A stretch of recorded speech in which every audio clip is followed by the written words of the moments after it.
Toujours parce que nous commémorons l'abolition de la peine de mort, je vais vous parler des bourreaux français les plus connus, les Samson. Ils ont exercé à Paris de 1688 à 1847 sur 6 générations.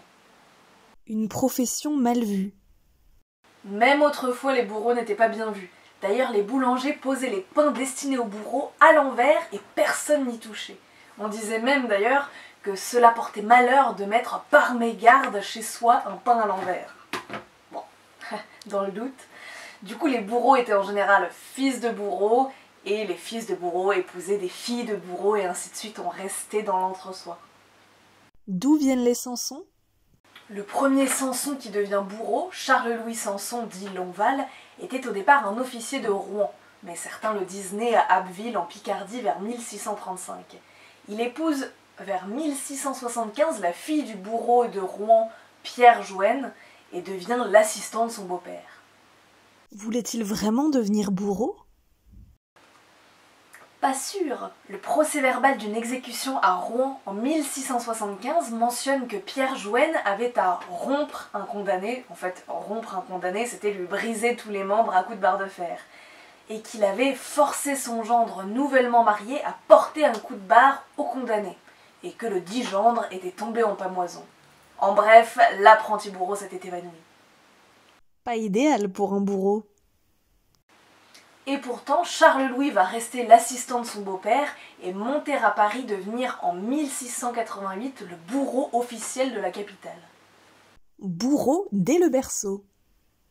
À ce premier Samson succède son fils aîné, Charles, en 1707, puis son petit-fils, Charles Jean-Baptiste, en 1726, qui n'avait pourtant que 7 ans à la mort de son père. La règle dans ce cas, c'est qu'un oncle ou un cousin tienne le poste jusqu'à ce que l'enfant atteigne l'âge compétent. C'est quoi l'âge compétent pour un bourreau? Eh bien, dès 5 ans, le fils d'un bourreau doit assister aux exécutions, il doit aider à partir de 12 ans et être capable de remplacer son père à partir de 16. Dur. Et Louis XIV avait interdit qu'on apprenne à écrire aux enfants Samson pour que, disait-il, le maniement de la plume ne leur gâtât pas la main. En clair, pour qu'ils gardent le poignet parfaitement ferme pour les décapitations lorsqu'ils seraient grands. Une dynastie qui essaime.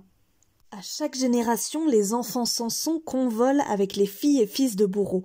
Les Ailes, exécuteurs de Soissons, les Hébert, exécuteurs de Meaux et de Reims, les Hérissons, exécuteurs de Melun, les Bergers en Touraine depuis l'époque de François Ier jusqu'en 1946 avec un bourreau à Alger.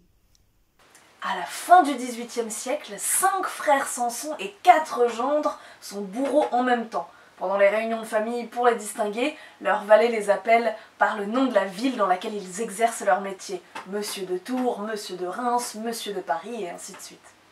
Ça se gâte par la suite.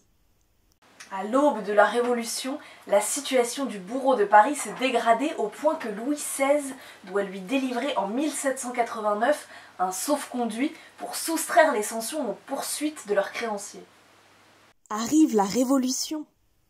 Le 13 septembre 1790, Charles-Henri Samson veut démissionner en faveur de son fils Henri pour échapper aux horreurs qui se profilent. Mais une réforme judiciaire l'en empêche. C'est donc ensemble qu'ils traversent le bain de sang de la Révolution. En 718 jours, ils guillotinent 2742 personnes, dont le roi et la reine. La fin de la dynastie. Fils d'Henri, Henri Clément est le 6e et dernier bourreau de Paris de la famille Samson. Amateur malheureux de jeux et de jeunes garçons, il s'endette tellement que ses créanciers le font mettre en prison et qu'il leur offre en gage la guillotine dont il a la garde.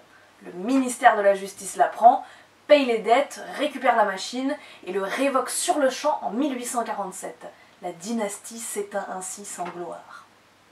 D'autres familles prennent le relais jusqu'en 1981. Ah, ne serait-ce pas la Samson des Samsons ?